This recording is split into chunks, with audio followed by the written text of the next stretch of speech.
میرے پاس ایک صاحب آئے، مجھ سے کہنے لگے کہ میں ایک عمل کا عامل ہوں، لوگوں کو الرجی ہو جاتی ہے، پھوڑے پھنسیاں ہو جاتے ہیں، میں دم کرتا ہوں وہ ٹھیک ہو جاتا ہے، کسی کو سانپ کاٹ جائے میں دم کرتا ہوں ٹھیک ہو جاتا ہے، بچھو بھیڑ کوئی زہریلی چیز کھاٹ جائے میں دم کرتا ہوں لوگ ٹھیک ہو جاتے ہیں، میں دم کرتا ہوں لوگ ٹھیک ہو جاتے ہیں۔ کہا کہ میرے پاس ایک خاص عمل ہے، میرے پاس ایک خاص عمل ہے اور میں یہ کرتا ہوں لوگ ٹھیک ہو جاتے ہیں، اور کہا میرے پاس یہ عمل ایک چیز کا آزمودہ ہے، میرے پاس کوئی جادو کا ڈسا ہوا ایسا بندہ ہے جس کو چیلنج سے کہہ دیا ہو کہ تجھ پہ جادو ہے، اور دوسرے لفظوں میں یہ لفظ میں خود کہہ رہا ہوں کہ تیرے اوپر خنزیر کا جادو ہے، کتے کا جادو ہے، کھوپڑی کا جادو ہے، بندر کی کھوپڑی کا جادو ہے۔ مجھے بندہ کہنے لگا کہ کوئی جادو کالے سے کالا، خطرناک سے خطرناک بندش ہو، میں اس عمل کو کر کے دیتا ہوں لوگ ٹھیک ہو جاتے ہیں۔ کہا بندھے ہوئے، زنجیروں میں الجھے ہوئے، بندشوں کے مارے ہوئے ٹھیک کرتا ہوں۔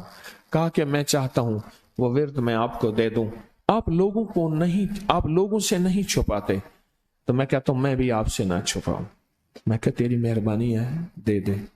اور میں آپ سے بھی عرض کروں گا، آپ کا کوئی آزمودہ عمل ہے، خواتین بھی مستورات بھی آپ بھی، کوئی نقش ہے، کوئی تعویذ ہے، کسی مقصد کے لیے آزمایا ہے، ضرور لکھیں، اس کے فائدے وضاحت سے لکھیں، اس کی ترتیب وضاحت سے لکھیں، کوئی ٹوٹکا آزمایا ہے ضرور لکھیں، انسانیت کو نفع ہوتا ہے۔ تو میں نے کہا بتا دیں مجھ سے کہنے لگا کہ میں نے درود ابراہیمی کا چلہ کیا ہوا ہے، میں نے درود ابراہیمی کا چلہ کیا ہوا ہے، میں ان سب مقاصد کے لیے درود ابراہیمی پڑھتا ہوں، اور میں درود ابراہیمی پڑھتا ہوں اور پڑھ کے کسی کو دم کر دیتا ہوں، کسی پہ تھتکار دیتا ہوں، کسی پہ کیا کرتا ہوں، بس میرے پاس درود ابراہیمی ہے اور میں درود ابراہیمی سے سارے کام لیتا ہوں۔ کہا کہ یہاں تک کہ میں سفر میں جاتا ہوں اور میری چاہت ہوتی ہے کہ میں یہ کھانے کو مجھے ملے، یہ پینے کو ملے، مجھے اس طرح کی رہائش ملے، اس طرح کہا درود ابراہیمی پڑھتا ہوں، مجھے یقین ہے اور ویسے ہو جاتا ہے۔ سوچیں جس درود ابراہیمی کو نماز میں میرے کملی والے نے اس کا انتخاب کیا ہے، وہ کوئی چیز آخر ہوگی نا، سوچیں تو اسے، آخر وہ کوئی چیز ہے صحیح، ایسے تو نہیں ہے،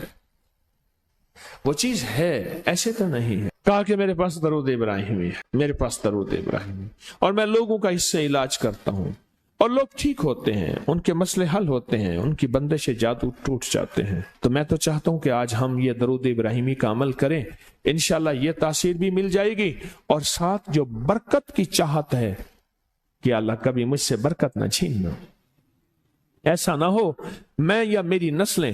ٹکڑے ٹکڑے، دانے دانے، قطرے قطرے کے محتاج بن جائیں۔ اللہ مجھ سے کبھی برکت نہ چھینا، ایسا نہ ہو کہ میں ٹھوکریں کھاؤں در در کی، اے سخی آقا مجھ سے برکت نہ چھیننا کہ میرے اندر بس سب کچھ ختم ہو جائے اور میں دنیا کے سامنے ذلیل بن جاؤں اور لوگ مجھ پہ ہنسیں۔ اللہ مجھ سے برکت نہ چھیننا اور میری نسلوں سے برکت نہ چھیننا۔ برکت صحت میں، برکت نظر میں، برکت یادداشت میں، برکت اعضاء میں، برکت جگر میں، برکت گردوں میں، برکت دل میں، برکت خون میں، برکت تلی میں، برکت معدے میں، برکت اعضاء میں، برکت صحن پٹھوں میں، جسم کے ہر حصے میں برکت، روح میں برکت، دل میں برکت، پھر مال میں برکت، جان میں برکت، اولاد میں برکت، صحت میں برکت، عزت میں برکت، خود برکت میں برکت۔ یہ برکت مجھ سے نہ چھنے اور مجھ سے نہ چھنے اور میری نسلوں سے نہ چھنے، اور اللہ پاک حلال طیب طاہر یہ برکت مجھے اور میری نسلوں کو دیتا رہے۔ آپ یہ چاہتے ہیں؟ میں ایک سفر سے واپس آیا، ایئرپورٹ سے مجھے بندے نے اٹھایا، یہاں لاہور میں ایک جگہ ٹاؤن شپ ہے، ایک سوسائٹی ہے، وہاں ایک گھر میں لے گئے۔ اس گھر میں جب گیا تو ایک صاحب بیٹھے ہوئے تھے، دو ٹوٹی پوٹی کرسیاں، کہا کہ میں نے ان کو اپنے گھر میں جگہ دی ہوئی ہے، اور انہوں نے کہا میرا نام یہ ہے، میرے پاس ایک جہاز سیسنے ہوتا تھا اور میرا سکہ چلتا تھا اور میرے پاس دولت اور مال تھی اور مجھ سے برکت روٹ گئی۔ اللہم بارک علی محمد، یہ دیکھیں وعلی آل محمد،